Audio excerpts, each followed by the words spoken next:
తెలంగాణ తల్లి విగ్రహంపై కేటీఆర్ కు మాట్లాడే హక్కు లేదన్నారు మంత్రి జూపల్లి కృష్ణారావు. సగటు మహిళ రూపంతోనే తెలంగాణ తల్లి విగ్రహం తయారైందన్నారు.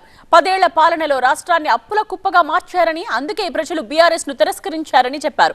ఏడాది పాలనలో రాష్ట్రం ప్రగతి పథంలో నడుస్తోందన్న జూపల్లి ఇచ్చిన హామీల అమలు దిశగా వెళుతున్నామన్నారు. సగటు మనిషి రాణులో చక్రవర్తిలో కాదు కదా, ఒక సగటు మనిషిని అంటే తెలంగాణ యొక్క దృశ్యాన్ని ఆవిష్కరింపజేసే కార్యక్రమం చేస్తాము.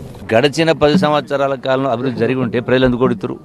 ఆ ప్రశ్న సమాధానం ఇది జవాబే. ప్రజాస్వామ్యాన్ని పునరుద్ధరించడం జరిగింది, అందుకే ప్రజాపాలన అంటాను. ఇంకా ఇది కేవలం 1 సంవత్సరం మాత్రం గడిచింది.